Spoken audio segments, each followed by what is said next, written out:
just in, you are looking at obviously a very disturbing live shot there. That is the World Trade Center, and we have unconfirmed reports this morning that a plane has crashed into one of the towers of the World Trade Center. CNN says right now is just beginning. Oh, there's another one. Another plane just hit.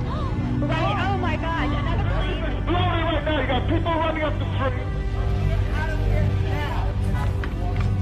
And there is smoke pouring out of the Pentagon. It would appear that there Man, people are jumping out the windows. Over there, they're jumping out the windows. The firemen assembled here, the police officers, FBI agents, and you can see the two towers. A huge explosion now, raining debris on all of us.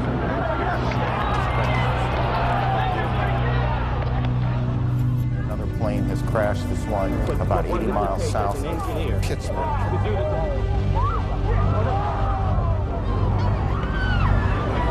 The second building that was hit by the plane has just completely collapsed. The entire building has just collapsed. It pulled it down on itself, and it is not there anymore. Just landing only a few minutes ago at Andrews Air Force Base, returning to the White House, getting ready to address the nation around 9 p.m. Never imagined was going to occur on his watch was to test his leadership qualities. Good evening. Today, our fellow citizens, our way of life, our very freedom came under attack. Immediately following the first attack, I implemented our government's emergency response plans. I've directed the full resources of our intelligence and law enforcement communities to find those responsible and to bring them to justice. We will make no distinction between the terrorists who committed these acts and those who harbor them. Thank you. Good night, and God bless America.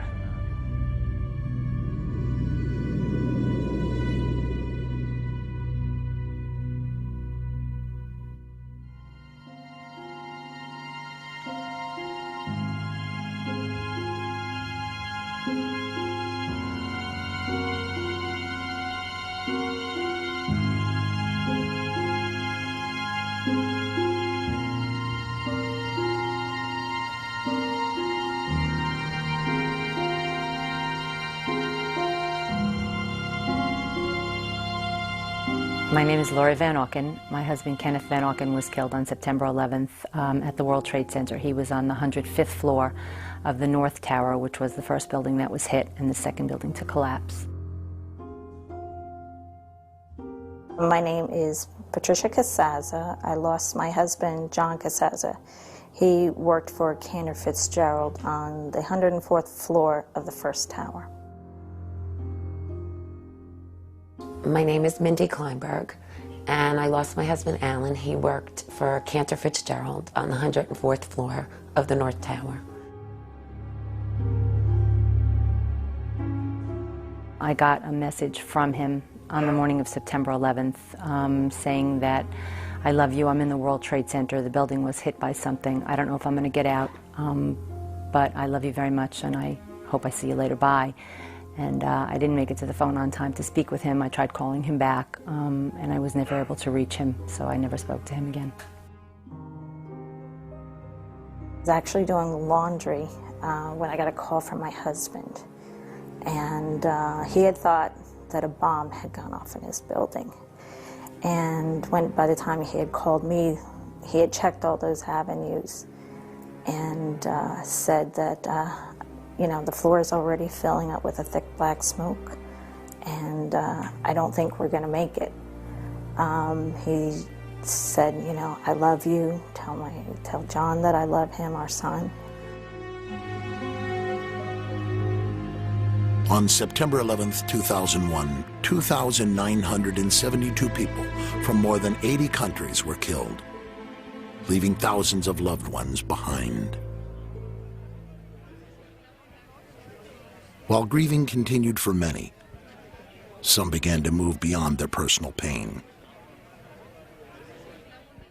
My husband's service was in October, and then I think I went into angry mode, and that's when I started to question everything. I spent a lot of time on the computer. I started reading every single article that I could get my hands on. I mean, there was no sleeping at the beginning because We were grieving, it was hard to lay down, so I would spend all night just researching. I want to meet with the NSA, CIA, and the FBI together in one room. Out of the many who were researching on their own, 4 widowed mothers found each other.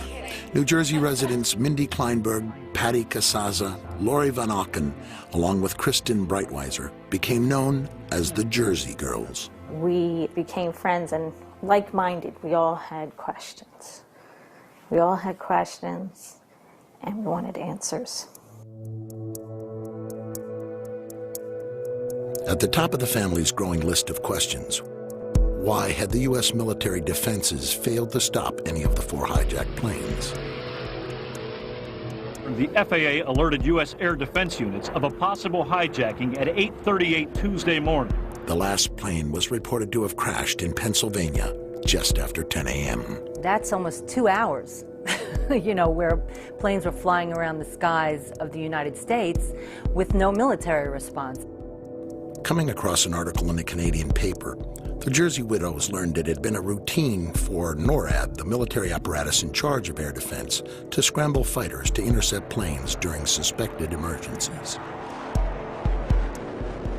Fatal accident involving a Learjet flying. The women recalled one such incident that was heavily reported in 1999. Just 25 minutes into the flight, controllers lost radio contact with the pilots, and an Air Force F-16 on a training mission was sent to take a look. Ultimately, 6 military jets gave chase. The plane was tracked by the FAA on radar. At high levels, the military, even the White House, discussed what to do. Tell me what the difference was between those times and the day of September 11th. They wondered about the lack of immediate response by the president and his Secret Service detail. President Bush was in a Florida elementary school classroom that morning, where he sat for more than 7 minutes after being informed of the second attack.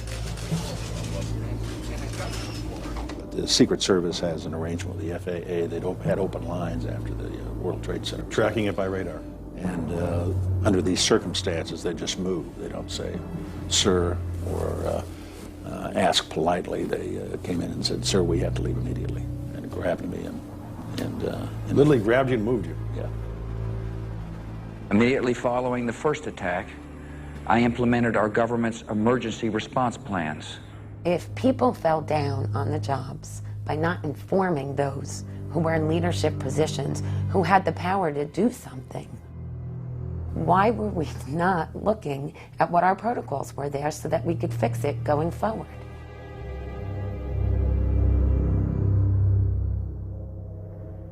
Our families didn't want us asking these questions. That was painful. We should, you know, just be grieving and healing. Well, part of our healing process is finding out exactly what happened. We really were looking for answers feverishly at the beginning, and there was very little information being put out through the major media that answered our questions. There were just more questions. Every time we would look into something, we'd have more questions. One article led to a question that begat another question that begat another question, and when you couldn't thread them together and you couldn't come to an answer that made sense, you know, we started to catalog our questions. The families raised questions about the track record of the FBI and the elusive search for justice after 9/11. I've directed the full resources of our intelligence and law enforcement communities to find those responsible and to bring them to justice. Throughout the week after the attack, there were numerous accounts that the hijackers had a large number of accomplices in the United States. 75 individuals who are currently detained, over 480 people arrested, nearly 1,000 individuals. The families waited for the 9/11 trials to begin, but they never came. After the public spectacle of roundups, the Justice Department quietly let the suspects go, one by one. A year later, the families would learn that only 6 of the original detainees were still in custody, and none had been charged with any terrorist act. The FBI continuously was changing agents who were on the investigation. I mean, when you're trying to connect the dots, you need continuity. Journalist Gail Sheehy spent months with the 4 widows. I mean, they wanted to find that more was done and was going to be done, but they kept finding that less was being done. We printed articles, copied them. By November, it had become the sense among most 9/11 families that an independent investigation would be necessary to do what the Justice Department and the news media seemed unwilling to do. We felt that the country was at risk from terrorists and from incompetence, and maybe worse.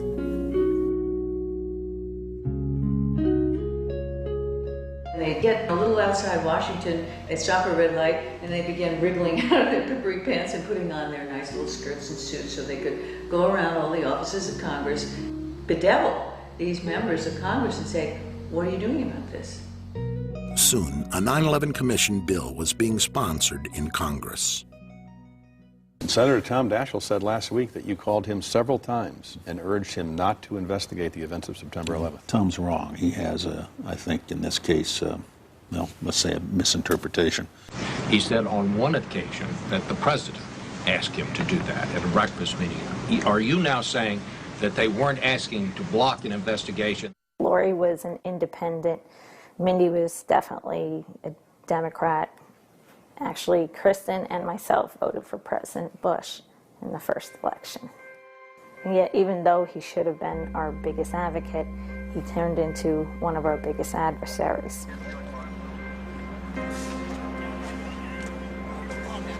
We still don't know what happened in those buildings. The Jersey widows were not the only ones seeking answers and becoming frustrated. In New York, Sally Reagan-Hard, who had lost her firefighter son Christian in the building's collapse, was forming the Skyscraper Safety Campaign. The 911 emergency tapes and recordings, plus 500 interviews done with the fire department right after 9/11. All that material has been withheld from the public. Sally partnered with widow Monica Gabrielle, who lost her husband Richard at the World Trade Center. Why did the buildings fall? How could skyscrapers just like crumple to the ground in 10 seconds? Never before or since had fire caused a steel frame building to collapse. World Trade Center building number 7, never hit by an airplane, also collapsed that evening. Building 7 ablaze at the moment and apparently getting ready to collapse.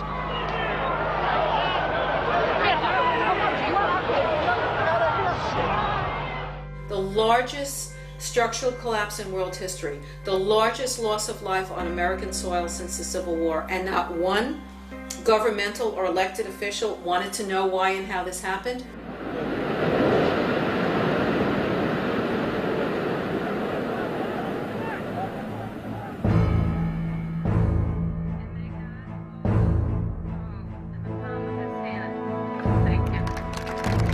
Realizing strength in numbers, 9/11 families rallied at the Capitol to press for answers.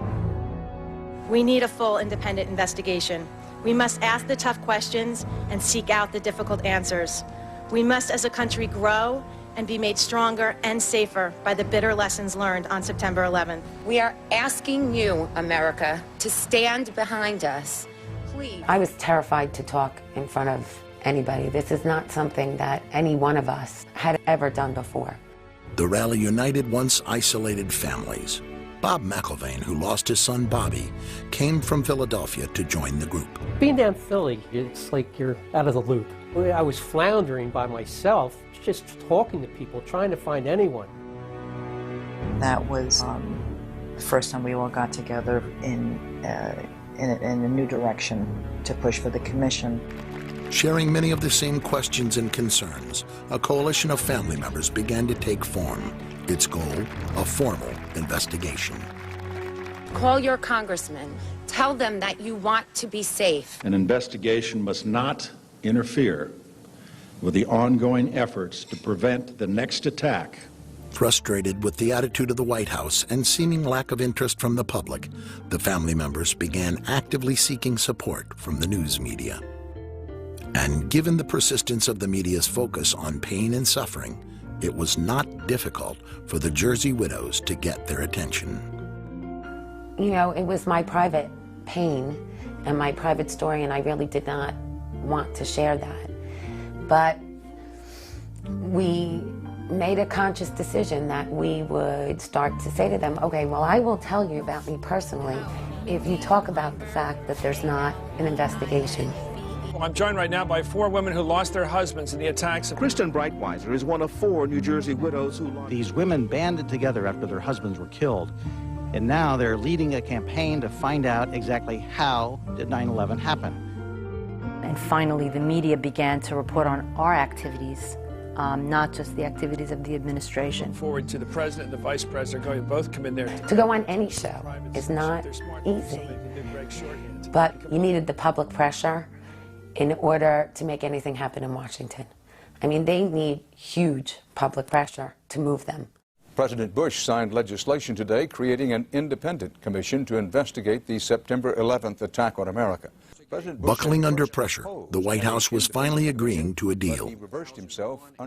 But in a stunning series of revelations, it soon appeared that the White House was stacking the odds against an investigation it had not wanted in the first place. The president named a supporter, Dr. Henry Kissinger, Secretary of State in the Nixon and Ford administrations, to head the panel. He has a penchant for secrecy, which is not what's needed here. There are questions about his role in Vietnam, his role in the coup in Chile. Several family members approached Kissinger and requested a meeting at his office in New York. Prior to the meeting, Kristen Breitweiser conducted a thorough investigation of Kissinger's potential conflicts of interest. Probably much to the chagrin of some of the people in the room, Lori asked some very pointed questions. Would you have any Saudi American clients that you would like to tell us about? And he was very uncomfortable, kind of twisting and turning on the couch. And then she asked whether he had any clients by the name of Bin Laden. And he just about fell off his couch. Former Secretary of State Henry Kissinger stepped down from the position Friday. We thought the meeting went well. I wouldn't want to be in the way of some of these families. I mean, they're...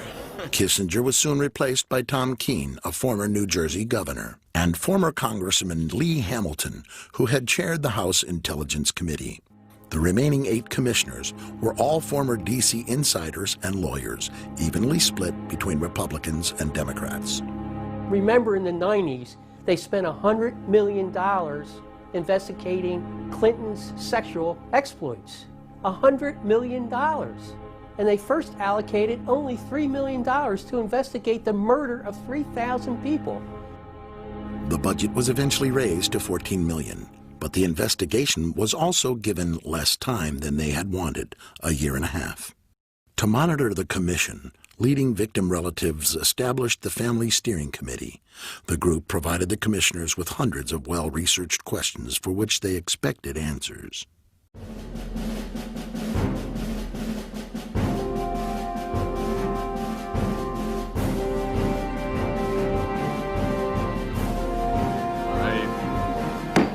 That's the official start of our first public hearing of what is going to be an extraordinarily difficult and important job. In March of 2003, 441 days after the attacks, the official investigation began in New York. Mindy Kleinberg from September 11th Advocates. On the morning of September 11th, my 3-year-old son Sam and I walked Jacob 10 and Lauren 7 to the bus stop at about 8:40 a.m. Brad was 24 years old and the oldest of our 3 sons. Family Steering Committee members were among the first to testify before the commission. Hey Mom, it's Brad. Just wanted to call and let you know, I'm sure that you heard, or maybe you haven't heard, that a plane crashed into World Trade Center 1. We're fine, we're in World Trade Center 2. I'm obviously alive and well over here, but obviously a pretty scary experience. I saw a guy fall out of probably the 91st story all the way down. So you're welcome to give a call here. I think we'll be here all day. I'm not sure if the firm's going to shut down for the day or what, but give me a call back. I called Dad to let him know. Love you. Welcome, Mayor Michael Bloomberg of the City of New York. From the outset, many families were concerned by how the investigation was being conducted. We begged and pleaded that people should be put under oath. At the beginning, they were not. Will describe our city government. As the hearings progressed, the families were becoming more and more frustrated by what they perceived as softball questioning from the commissioners. I've appreciated already his remarks. We have certain questions that we, the families, wrote for each of the people that were coming to testify today. And the questions weren't asked. Complete waste of time. It was a bunch of people throwing accolades at each other and asking the same questions one after the other. Skirting around issues, not being defined enough in their questions. It's a stonewall. It's a cover-up. As far as I'm concerned, I'm very bitter. I'm very angry. Still, no one was prepared for what they then uncovered about Philip Zelikow, the executive director of the 9/11 Commission. He who had the power to say where the investigation was going, who would be interviewed, what would go into the 9/11 Commission report, what wouldn't. We have found out that he not only served on the transition team of the Bush administration, that he was a person who wrote a draft memo for the setup of the Bush administration's National Security Council, that he was an individual who wrote the preemptive war strategy that was eventually used for the war in Iraq, that he is a close friend of Condoleezza Rice's. We want him to resign. Philip Zelikow refused to resign, and Chairman Keene dismissed the family's concerns over conflicts of interest. Nearly a year in, the commission had only received a small amount of the documents that they had requested.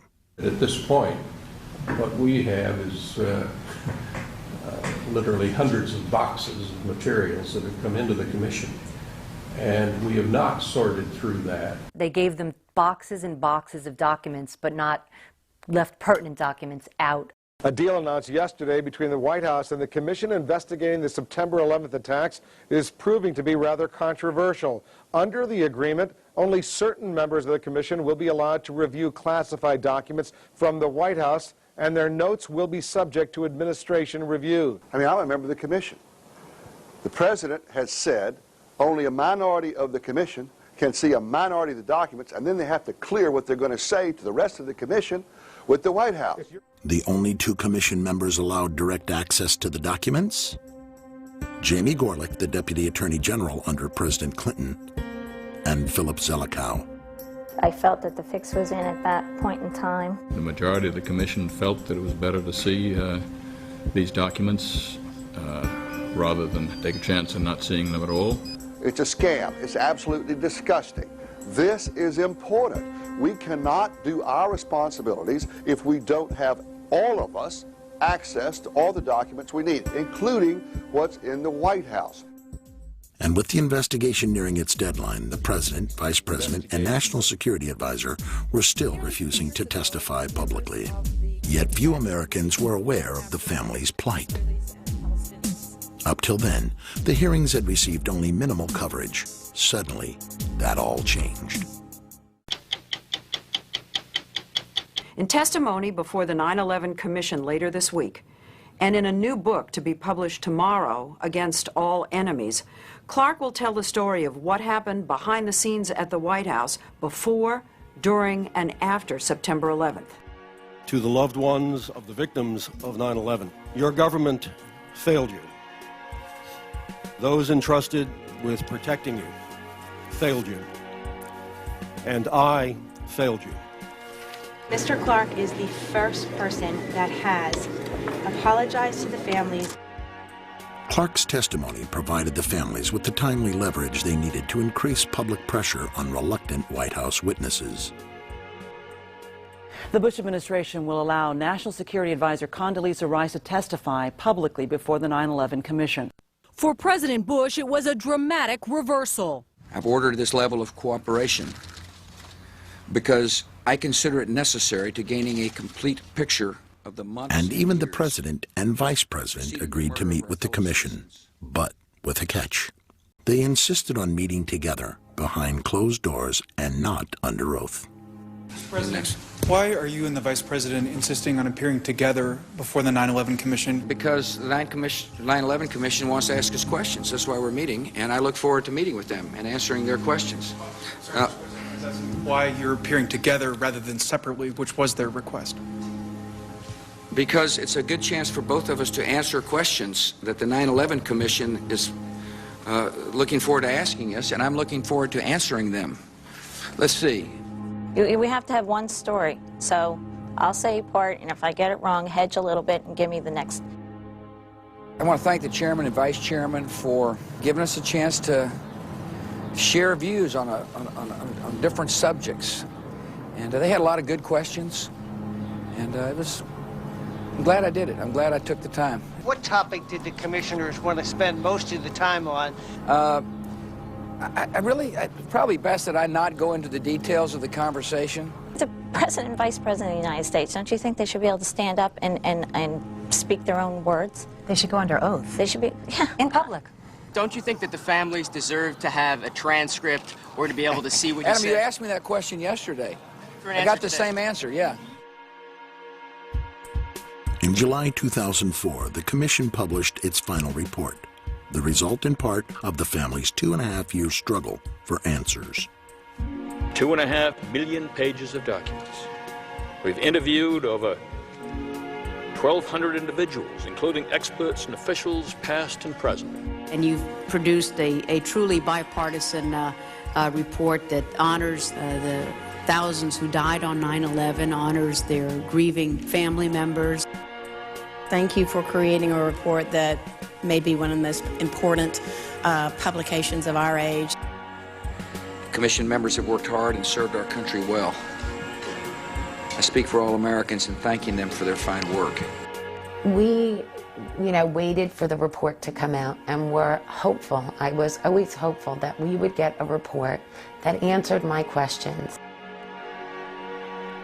However, the Commission report failed to meet many of the family's expectations and concluded that 9/11 was merely a failure of imagination. The percentage of the questions that got answered was very, very low. I'd say maybe 30% got touched upon, 70% didn't. The stuff that's included is the stuff that they really didn't have too much choice in including because they knew what we knew. You can do an investigation, and if you don't really want to research an area, you just don't look at it. If you don't ask them all the questions or you don't let them tell you the whole story, then you could write a report based on half-truths.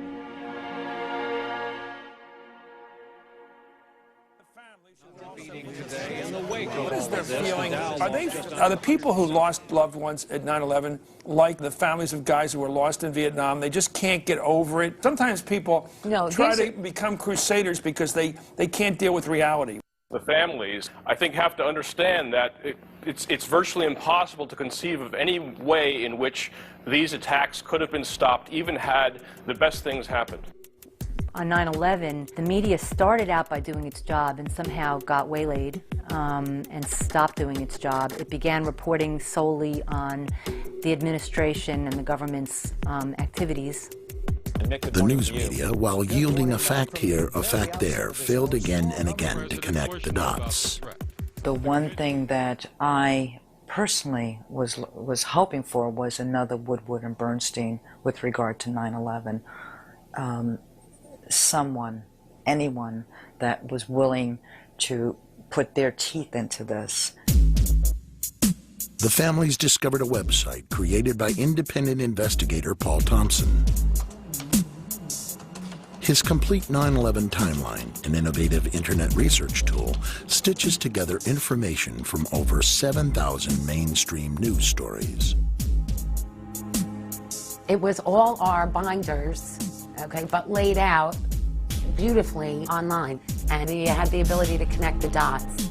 He would put a time up there, and then he would back it up with mainstream media sources so you could understand why there were discrepancies in the timeline. Flight 93 crashed at 10:03, but the seismic data says 10:06. And then he'd have a link so you could see the seismic data. The whole mystique of intelligence is that you acquire this very valuable information covertly. If the truth be told, about 80%, of any of what the information that one needs is available in open source materials. Thompson's work soon gained mainstream media exposure. Paul Thompson's timeline is based on public documentation of what we know, what the world knows about 9/11. James Ridgway was among the first to bring attention to Paul Thompson's timeline. You know, it has to be almost taken more seriously than the 9/11 Commission, because, I mean, it's open. There's nothing secret here. As I began researching, I noticed this curious phenomenon, which is that there's a lot of explosive information that has come out in the mainstream press, but it comes out buried. As a casual observer of the news, I'd never noticed any of this stuff. You might find one important bit of information in, say, a newspaper story, and another bit of information on a news show. And if you start to put all those rather obscure stories together, you end up with an almost completely different narrative. For just about any area relating to 9/11, the story is quite different if you dig deeper into the news. And clearly, something yesterday took place in New York that was not foreseen, that we had no specific information about. Like most Americans, Thompson initially didn't question the Bush administration's first statements about the attacks. The administration consistently maintained that there were no warnings or specific threats. No specific threat involving really domestic operation or involving what happened, obviously, the city's airliner and so forth. There were no warning signs that I'm aware of that would indicate this type of operation in the country. I first became interested in 9/11 around mid-2002, right around the time that President Bush's now famous August 6th PDB became leaked to the press. President Bush was told in August that Osama bin Laden might be planning an attack involving the hijacking of U.S. aircraft.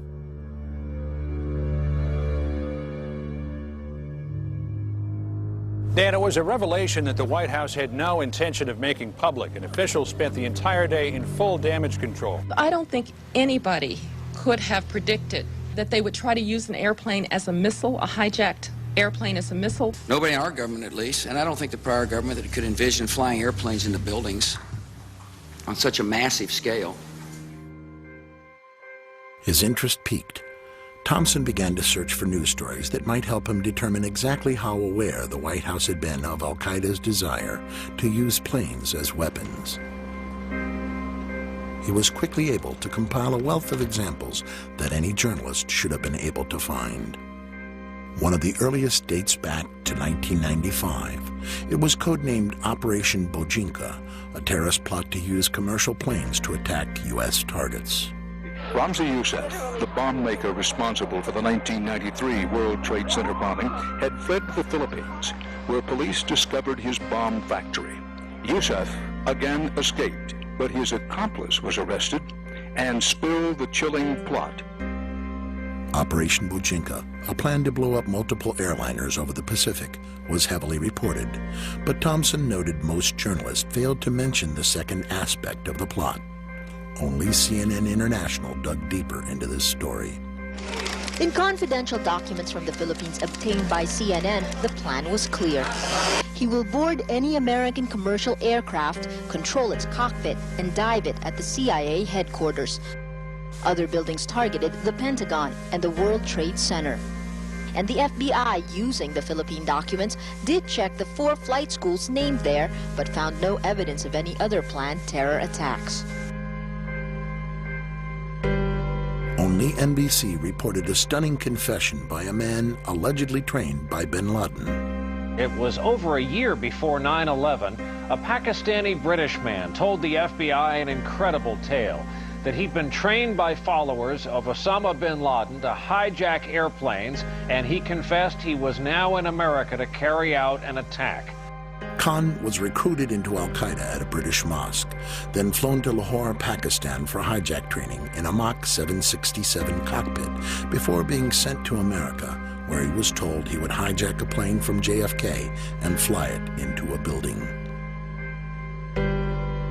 I told him before the 9/11 about more than a year we hijacking an America airline. Khan claims he got cold feet. Instead of meeting his contact, he slipped away, gambled away all his money, and in fear turned himself in and confessed. I've been to Pakistan. I know about this hijacking, something going on. NBC News has learned Khan passed not one, but 2 polygraphs. A former FBI official says Newark agents believed him, but word came from headquarters, quote, return him to London and forget about it. Access to this exclusive footage from NBC is now restricted. July 2001, according to 60 Minutes, Egyptian intelligence received a report that 20 al-Qaeda had slipped into the U.S. and 4 of them had trained on Cessnas. Now, to the Egyptians, pilots of small planes didn't sound terribly alarming, but they passed on the message to the CIA anyway, fully expecting Washington to request more information. The request never came. In fact, Thompson compiled stories about 14 different nations that had warned the U.S. prior to 9/11. You could have one story that comes out on the front page and another story that comes out on page B12. And what I found is that many times the story that comes out on B12 is more important than the story that comes out on the front page. March. Italian intelligence gave information to the U.S. based on their wiretap of an al-Qaeda cell in Milan. The LA Times and the Washington Post said the wiretaps warned of brothers going to the United States and a massive strike involving aircraft. August. According to Moroccan and French newspapers, an intelligence agent reported that bin Laden's men were preparing large-scale operations in New York in the summer or fall of 2001.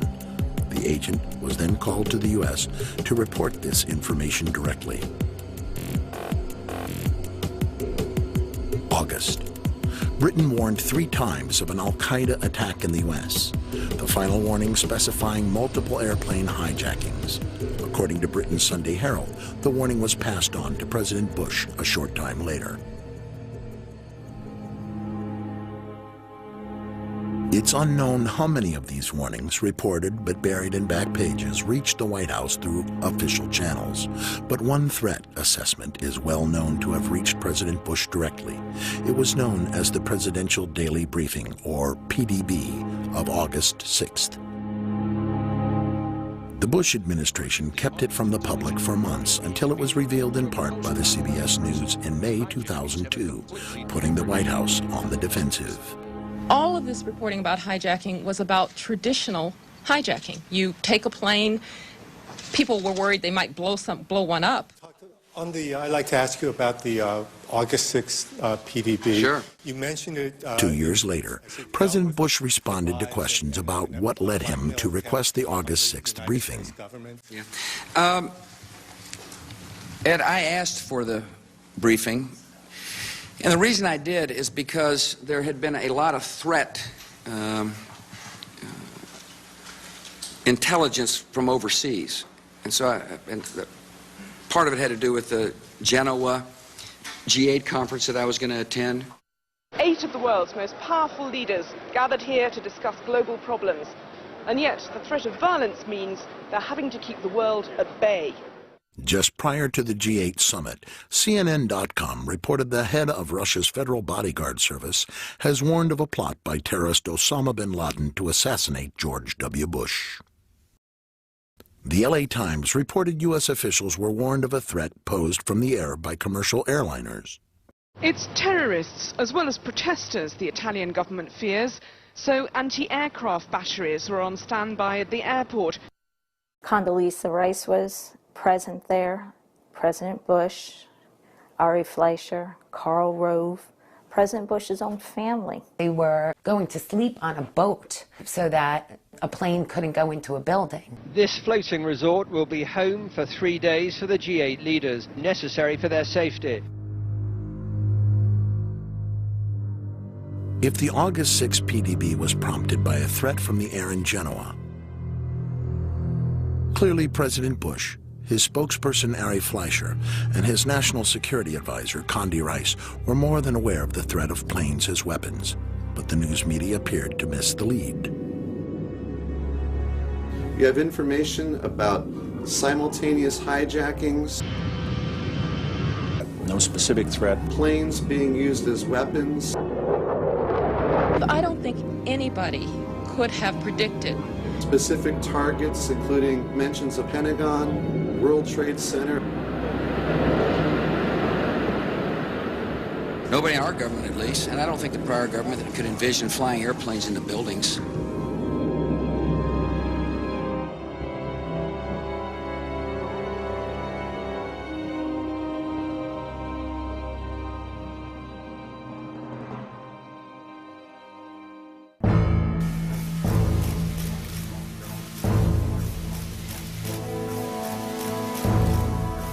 Dr. Rice, would you please rise and raise your right hand? You swear or affirm to tell the truth, the whole truth, and nothing but the truth. In April 2004, public pressure finally forced the White House to allow Dr. Rice to testify before the 9/11 Commission to answer questions about the PDB and the nature of warnings given the administration. The threat reporting that we received in the spring and summer of 2001 was not specific as to time, nor place, nor manner of attack. Almost all of the reports focused on al-Qaeda activities outside the United States. This sat in stark contrast to the warnings well documented in Thompson's timeline. What the August 6th PDB said, and perhaps I should read it to you. We would be happy to have it declassified in full. When she was testifying, one Ben Venice was really trying to get into the nitty-gritty. Did you tell the President at any time prior to August 6th of the existence of al-Qaeda cells in the United States? First, let me just make certain. If you could just answer that question, first, because I only have a very limited... I understand, Commissioner, but it's important that I also address... It wasn't like a trial. You couldn't grill these people till you got the answer. I really don't remember, Commissioner, whether I discussed this with the President. Just let me move on, if I may. There were no specifics. And what about August 6th? What did August 6th memo say? And then she would start going off. It was historical information based on old reporting. There was no new threat information, and it did not, in fact, warn of any coming attacks inside the United States. And what was the title of the memo? I believe the title was Bin Laden Determined to Attack Inside the United States. Now, the PDB... 2 weeks later, the White House finally declassified the PDB. There's lots of examples where it's a domestic threat. Bin Laden told followers he wanted to retaliate in Washington. You know, Bin Laden was planning to exploit the operatives' access to the U.S. to mount a terrorist strike. Abu Zubaydah was planning his own U.S. attack. Less FBI information since that time indicates patterns of suspicious activity in this country consistent with preparations for hijackings or other types of attacks, including recent surveillance of federal buildings in New York. That's present tense and domestic. Ari Fleischer came out right after September 11th and said there were no warnings. I watched him tell me there were no warnings, okay? I want to know why nobody has gone back and said, what did he mean? Howard Dean recently seemed to muse aloud whether you had advanced knowledge of 9/11. Yeah. Look, there's time for politics. And, you know, it's time for politics, and it's an absurd insinuation. The press has reported this one and that one, but they haven't really put it all together and said, God, how many different warnings did you get? How many different ways was this information coming at you? And why wasn't anything done about all these warnings? Why is the Attorney General of the United States doing all his air travel by specially chartered jet? The Justice Department cited what it called a threat assessment by the FBI and said Ashcroft has been advised to travel only by private jet for the remainder of his term. And on the night before the attacks, the president may have slept more soundly, knowing surface-to-air missiles were placed on the roof of the Sarasota, Florida resort where he was staying. Not a typical security procedure at the time. That same night, quote, a particularly urgent warning may have been received, causing some top Pentagon brass to cancel their scheduled flights the morning of 9/11. Why that same information was not available to the 266 people who died aboard the 4 hijacked aircraft may become a hot topic on the Hill. It never did. We took an oath not to talk about during the campaign, I think correctly so, to increase the capacity of that commission's report to be heard by the People's Congress. Now it's beyond the campaign, so the promise I had to keep this out of the campaign is over. Mr. President, you knew they were in the United States. You were warned by the CIA. You knew in July they were inside the United States. You were told again by briefing officers in August that it was a dire threat. Didn't do anything to harden our border security, didn't do anything to harden airport security, didn't do anything to engage local law enforcement, didn't do anything to round up INS and consular offices and say we have to shut this down, and didn't warn the American people. What did you do? Nothing, so far as we could see.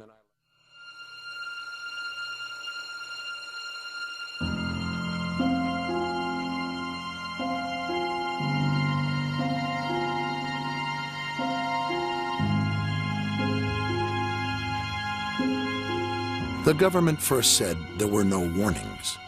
There were. Then the White House insisted the warnings were not specific as to where, when, or how. The 9/11 families and the timeline connected the dots where the media didn't. There were many warnings. Most were detailed, some were urgent, and yet little or no defensive action was taken by responsible officials, except for their own personal protection. The public was better informed in the summer of 2001. Lives would have been saved. Maybe the attacks wouldn't have been prevented. Lives would have been saved. My husband was in Tower 2. If he knew that it was a terrorist attack, he wouldn't have stayed in the building. When they were told that the building was secure and to stay at their desk, maybe they would have left. Maybe, those who thought that the first attack was an errant plane would have thought differently and responded differently.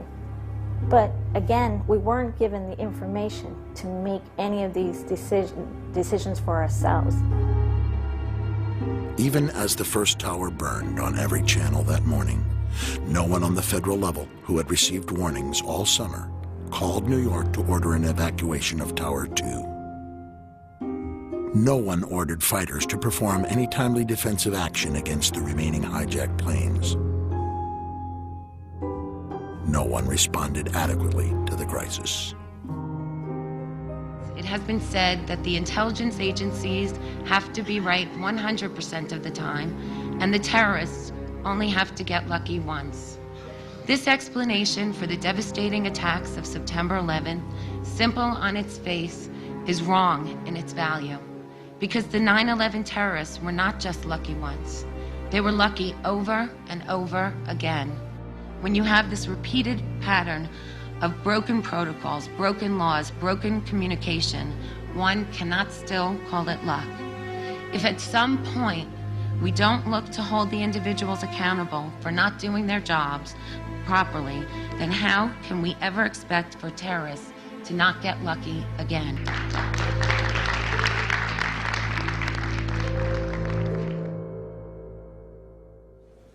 Mr. Speaker, the President of the United States.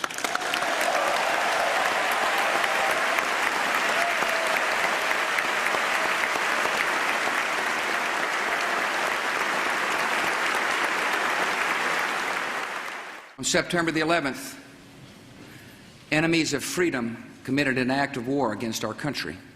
And tonight, the United States of America makes the following demands on the Taliban. Deliver to United States authorities all the leaders of al-Qaeda who hide in your land. The Taliban must act and act immediately. They will hand over the terrorists, or they will share in their fate.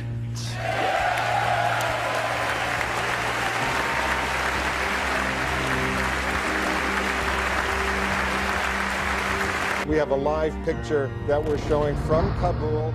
American ground forces at this hour are penetrating Afghanistan. Mazar-e-Sharif apparently has been taken. We had reached to the outskirts of Kabul. One of Osama bin Laden's top lieutenants was killed. One of the infamous al-Qaeda caves. Plenty of room for some fighters to hide when the American bombs start to fall. Unbroken military activity attacking the White Mountains. Despite the crushing defeat of al-Qaeda forces at Tora Bora, U.S. military officials still don't know where to find Osama bin Laden. This is Tora Bora, the remains. The rest of the Afghan fighters are headed home. The caves of Tora Bora conquered, a terrorist shelter, now just a hole in the ground. The distinguished interim leader of a liberated Afghanistan, Chairman Hamid Karzai.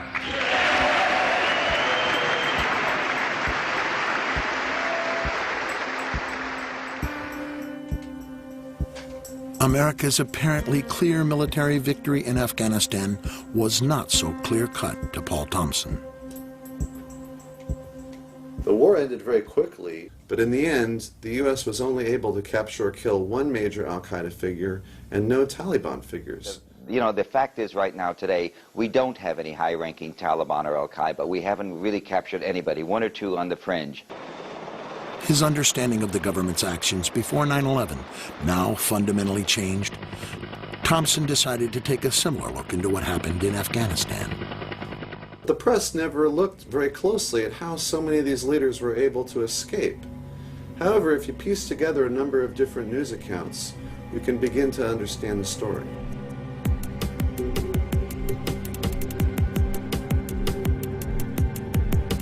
Early November, the London Times reported bin Laden's closest advisors all escaped in a late-night convoy from the Afghan capital of Kabul.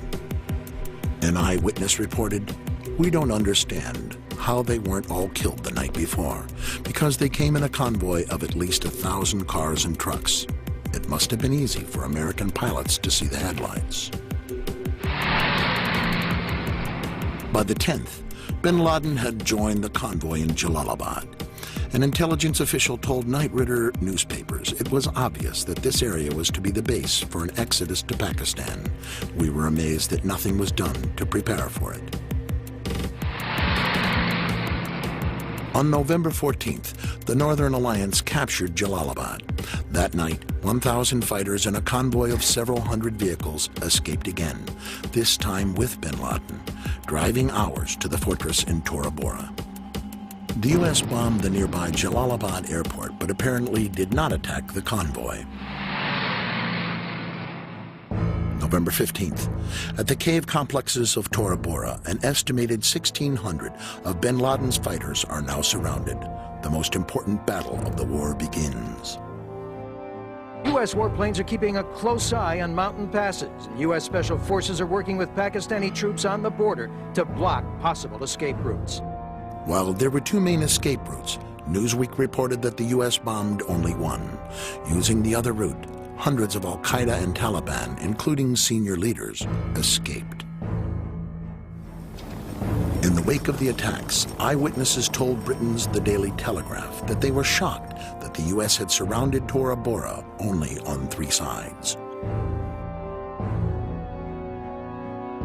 Bin Laden walked out of the Tora Bora cave complex and into Pakistan with a number of loyal followers. Of course we're after Saddam Hussein, bin Laden. He's isolated. In August 2005, a story broke that gave Paul Thompson a missing piece of the puzzle. In an exclusive interview with Newsweek, the CIA field commander in Tora Bora during the invasion, Gary Burnson, broke his silence. He explained that his intelligence operatives had tracked bin Laden to Tora Bora. Mr. Bernstein feels so strongly about getting this story out and getting his book published that he actually resigned 2 years short of retirement from the CIA in order to publish his book. At the time of this interview, he was required to speak through his attorney until the CIA cleared his book for publication. At various points in time, they did have, to my understanding, definitive intelligence as to his general location within Tora Bora. I can't go into detail as to the actual sources of the intelligence and the collection methods because those remain classified. However, we had Osama bin Laden essentially cornered in Tora Bora, and for whatever reasons, we did not do what was necessary in order to ensure that he did not escape. The goal has never been to get bin Laden. Obviously, that's desirable. It's interesting. I just read a piece by some analysts that said you may not want to go after the top people in these organizations. You may have more effect by going after the middle managers because they're harder to replace. Toward the end of the war, when all eyes were on Tora Bora, the news media missed another major story. Again, thousands of Taliban and al-Qaeda escaped without drawing U.S. fire, this time from the northern city of Kunduz. The Taliban's only stronghold in the region has all but fallen to the forces of the Northern Alliance. Once again, the door was left open for escape. Our side in that battle had the enemy surrounded. There were a reported perhaps 8,000 enemy forces in there. Oh, they had the cream of the crop of al-Qaeda caught. Journalist Seymour Hersh later broke this story in the New Yorker magazine, briefly sparking TV news coverage. And from there, all of a sudden, one night around Thanksgiving, in the middle of the siege, an air corridor was set up between Kunduz and northern Pakistan. And at night, Pakistani relief planes regularly flew through that corridor. It was a very orderly, organized thing that armed men would stand on the tarmac waiting for a flight that would come in, and then they would be taken out. As many as 4,000 or 5,000. They were not only al-Qaeda, but maybe even some of bin Laden's immediate family were flown out on those evacuations. It had to be done with the blessing of Musharraf, didn't Exactly, and of the United States. When I tell you it comes at the level of Don Rumsfeld, it has to. What we're describing here is something which would clearly be noticed by the United States. One or two, maybe not, okay? An airlift of these proportions, it certainly would. This is the most secure space on the face of the earth right now. If someone's moving over Afghanistan, the United States knows about it, clearly. No plane could fly from Kunduz to Pakistan without getting shot down unless we let it happen. And we let it happen, and I think there's just no other way to explain it. My take on it basically is the fact that there is some sort of a deal in place between the government of Pakistan and the United States.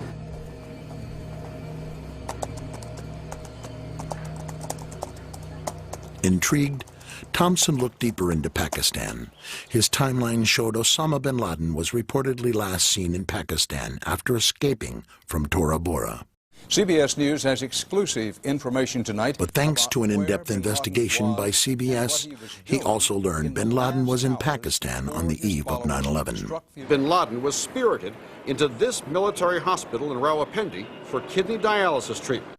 The military had him surrounded, says this hospital employee who also wanted his identity masked. They were saying that Osama bin Laden had to be watched carefully and looked after. We will make no distinction between the terrorists who committed these acts and those who harbor them.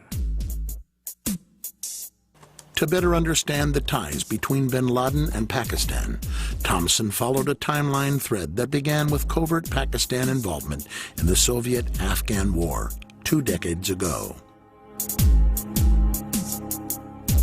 In 1979, in the midst of the Cold War, the Soviet Union invaded Afghanistan.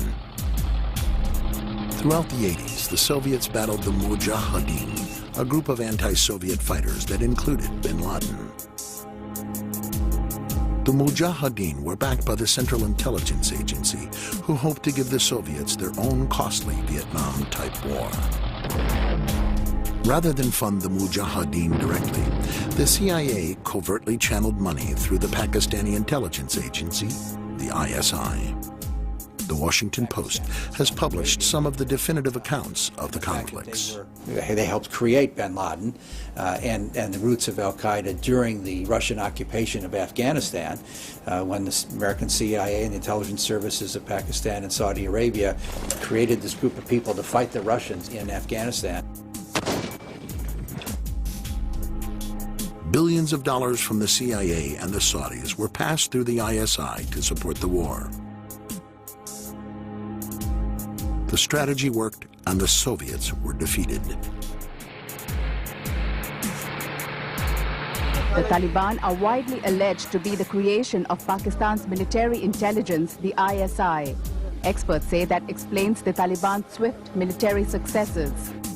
Emboldened by their victory and the influx of weapons and cash, the ISI helped to install the Taliban and deepen their ties to bin Laden and his terror network.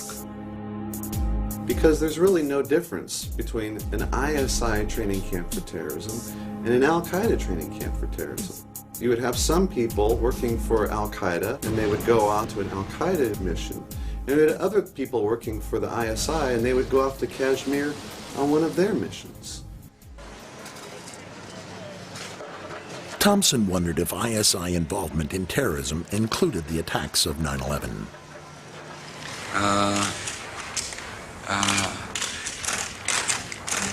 We will give the Pakistani government a chance to cooperate and to participate as we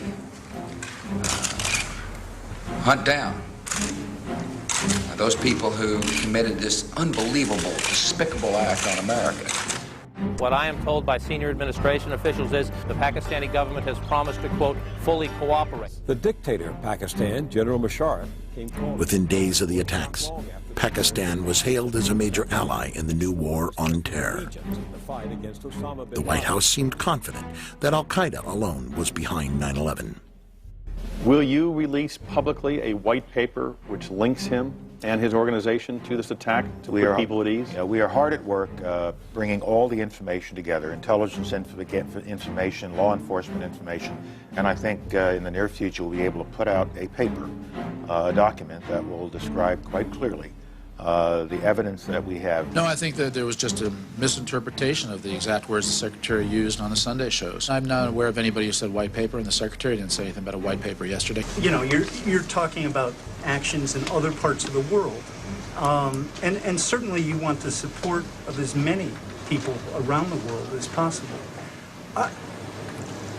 You know, I guess it seems as though you're asking everyone to trust you. I mean, logic tells you they couldn't have done it alone. This was a sophisticated plot. Bin Laden was not capable of doing this by himself and his group. So who was capable? Obviously, there has to be much more of an investigation in Pakistan. But on October 1st, the FBI discovered evidence linking the alleged hijackers and al-Qaeda by following a money trail that ended at Mohammed Atta in Florida. Suspected hijacker Mohammed Atta received wire transfers via Pakistan and then distributed the cash via money orders bought here in Florida. A senior law enforcement source tells CNN the man sending the money to Atta is believed to be Ahmed Umar Saeed Sheikh. He reportedly is controlling certain aspects of the financial transactions of the Al-Qaeda network. Once a standout student at the London School of Economics, the British-born son of Pakistani parents speaks 5 languages. The story made news in every major newspaper. With 9/11 paymaster identified as an alleged al-Qaeda moneyman, it seemed that the U.S. finally had its proof that al-Qaeda was involved. The U.S. war on terror could now move ahead. But what most of his post-9/11 reports about Omar Saeed Sheikh had failed to mention was that at the same time Sheikh dropped out of the London School of Economics to presumably join al-Qaeda. He had also joined the ISI. Arresting officer A.K. Jain says under questioning, Omar Sheikh admitted he was supported by the Pakistan government's intelligence service, the ISI. He had told me that. He admitted to you? Oh, yes. And after his release, it was very clear that he was provided protection and safe haven in Pakistan with the direct support, with the knowledge, and obviously with the connivance of the Pakistani intelligence. Only 2 days after the invasion of Afghanistan, the Times of India reported the FBI discovered credible evidence that $100,000 was wired to alleged hijacker Mohammed Atta by 9/11 paymaster Omar Saeed Sheikh on the orders of the ISI director, Lieutenant General Mahmoud Ahmed. Had that been the head of the Iraqi intelligence agency, do you think we would have heard of it? You have to understand that Lieutenant General Mahmoud Ahmed was a key player. William Pepper is an international lawyer and consultant to the Pakistani government. Indian state intelligence came upon this transfer. It was then that the Times of India was able to get this information, and the FBI got involved in this whole situation because this was now becoming very public as a result of the Indian investigation. Though the evidence was never publicly disclosed, Indian intelligence claimed that the FBI had privately confirmed the story to them, and it soon made every major Indian newspaper. In the U.S., only a single news outlet even mentioned the allegation. The information was reported as an Internet-only story on the editorial section of the Wall Street Journal website. It had this cutesy title, but it contained this completely explosive information. After the Times of India story broke, Paymaster Omar Saeed Sheikh was no longer the apparent proof that al-Qaeda was the sole sponsor of the attacks. Instead, Saeed Sheikh, acting on the orders of the ISI, appeared to be the smoking gun of Pakistani involvement in 9/11. And instantly, within that day, basically, Saeed Sheikh becomes persona non grata. And then a whole bunch of other people are put forth as the paymaster. Over the next several months, authorities began confusing the news media with a bewildering variety of alternate names for the paymaster, each sounding similar to Omar Saeed Sheikh. No, it's this guy. No, it's this guy. They keep changing the story about who the guy is, and it becomes hard to keep track. By the one-year anniversary of 9/11, Newsweek had concluded that the paymaster remains almost a total mystery. The 9/11 Commission would ultimately conclude that the question of who financed the attacks is of little practical significance. And in my opinion, it seems to be a bunch of smoke and mirrors to try to really hide the fact that there's money coming from the ISI going to the hijackers.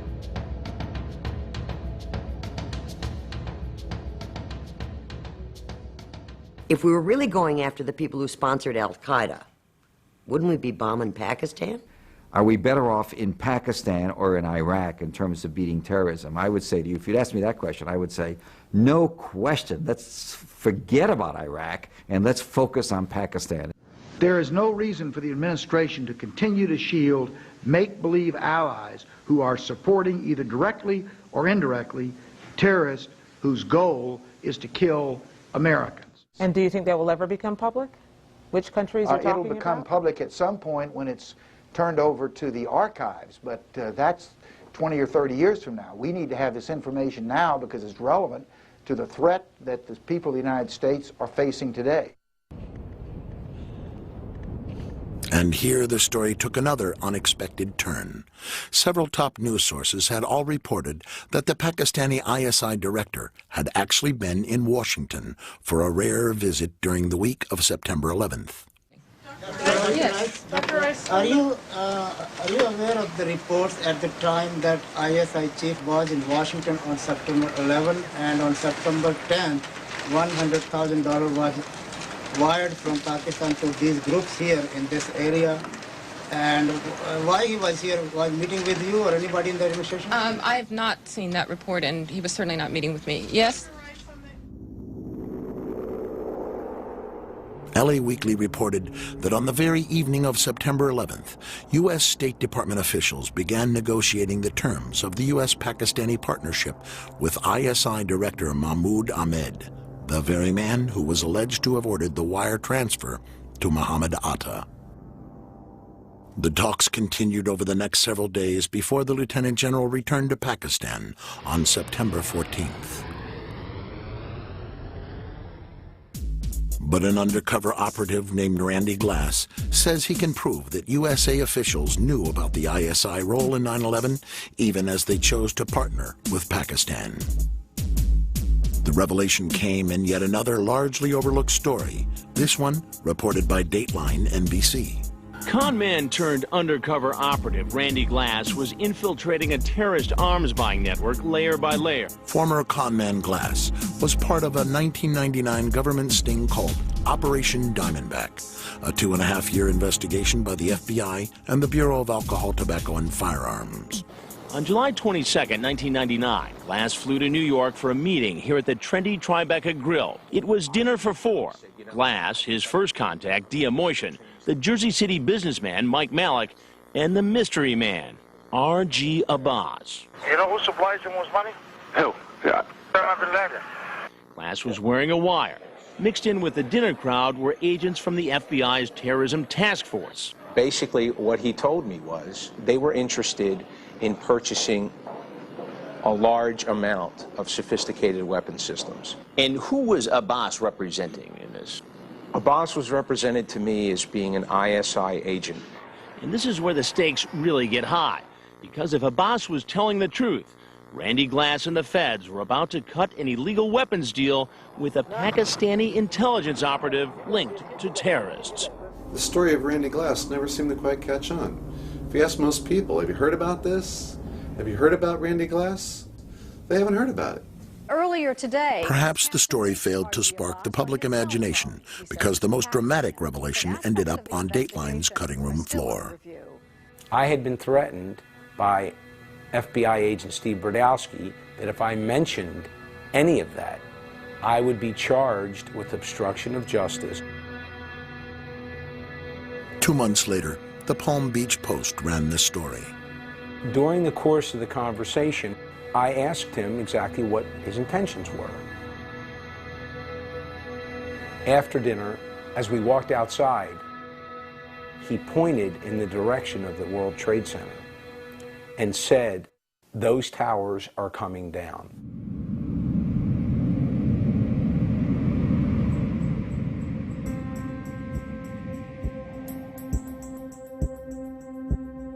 I'm not suggesting from this that Pakistan is the quote-unquote solution to 9/11, because it's not.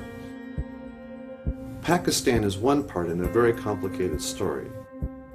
But the question to me is, who else was involved with Al-Qaeda? Was Al-Qaeda used as a tool? Just as in the 1980s, the Mujahideen were basically used by the US government.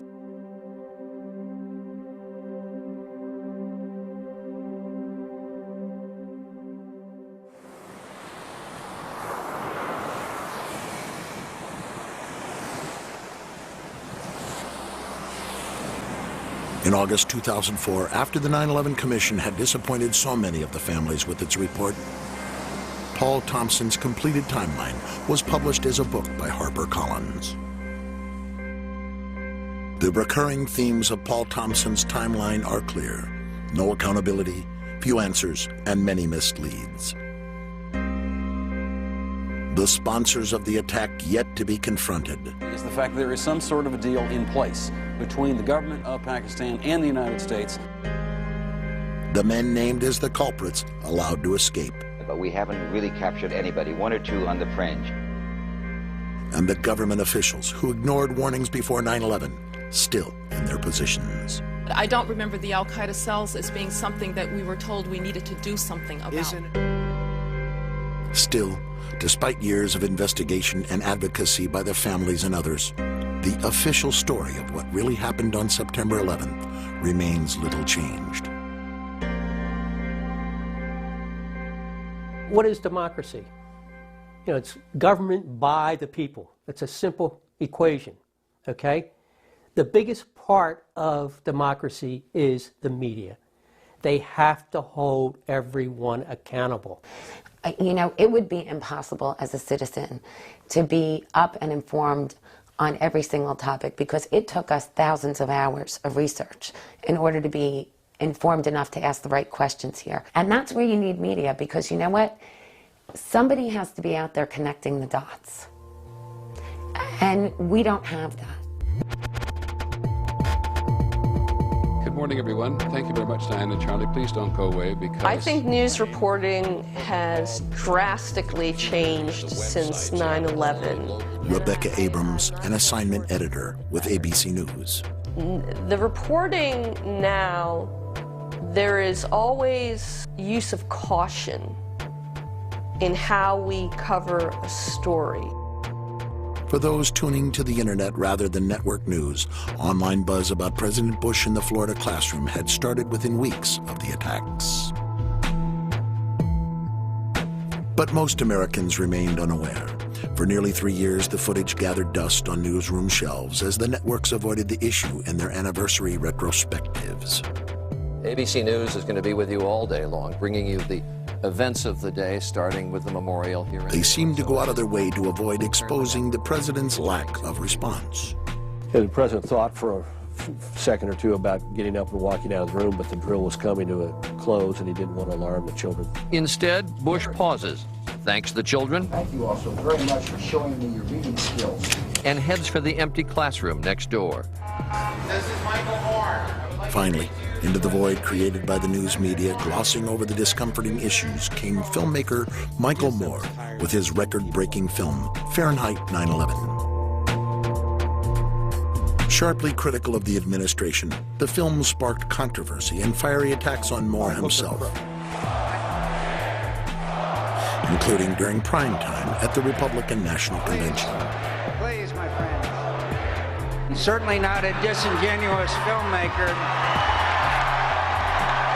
Why had it been left to McCain's disingenuous filmmaker to bring these questions to the American public? Fahrenheit 9/11, which is based a lot on our reports at BBC television on my book. ABC News has free access to everything we do at BBC television. We say, go ahead, run it. Run the story. You don't like the way Michael Moore does it? You think it's too polemical or biased? Fine. Run the hard news, buddy. It's on AP, it's Bulletin Crash.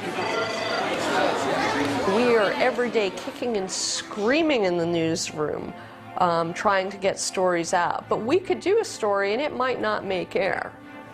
You have someone from the corporation making the editorial decisions. These are not journalists.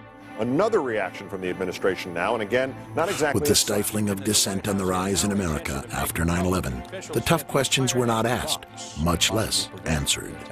You know, there was a time in South Africa that people would put flaming tires around people's necks if they dissented.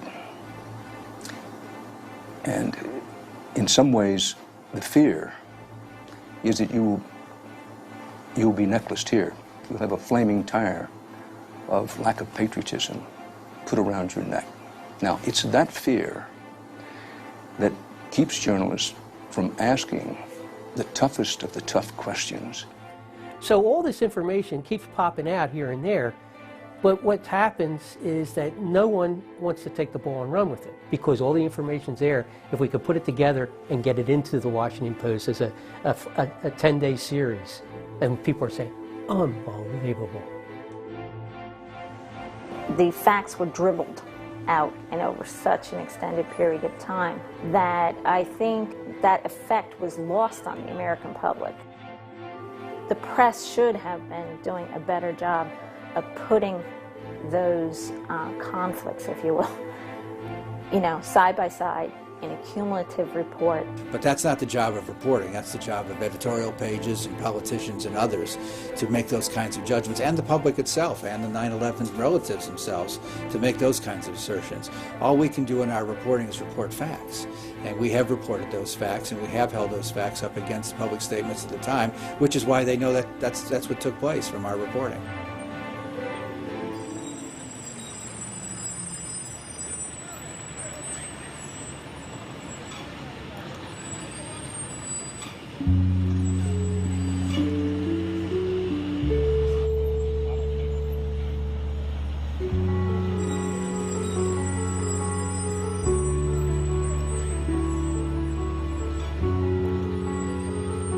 This is a scandal of tremendous proportions. It makes Watergate look small.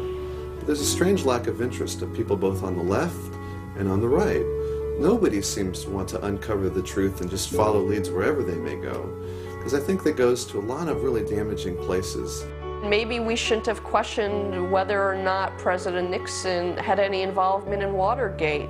Maybe we should have just accepted that story. Maybe we should have accepted the story that President Clinton had no involvement, had never had sex with that woman, Miss Lewinsky. So just because it's the official story of record does not mean that we should not delve further and to see if really that is the actual story. Yes, they lied. They all lied. Whether consciously or unconsciously, it happened.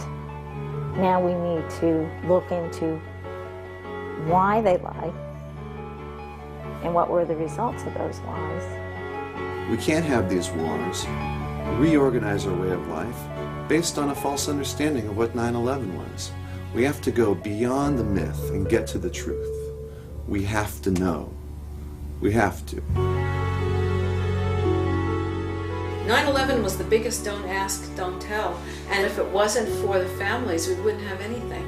And that's very frightening. We had to take this tragedy and do the best we could with our lives and with our country to try and make the people that are supposed to protect us do the right thing. What I really wanted to happen here is for my children to feel safe. I could have cared less who was in office. I wanted the truth, and I wanted what was wrong to be fixed. What we're left with after our journey is no answers, no accountability, and I've wasted 4 years of my life trying my damnedest, along with the other family members, to make sure this never happens again.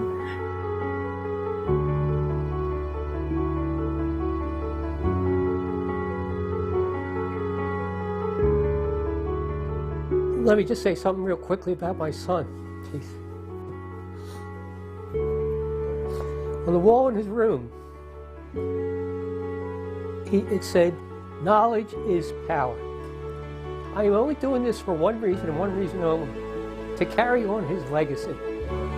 I'm so pissed off at the American people. I'm so pissed off at this government because of this cover-up.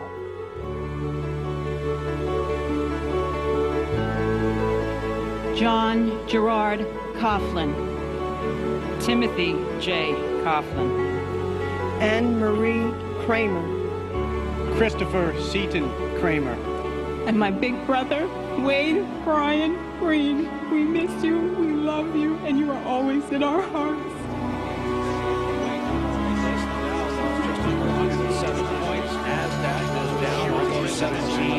For this week's trading, the Dow lost more than 351 points. That's 3% of its overall value. NASDAQ was off almost 93. That's more than a 4% drop for the week.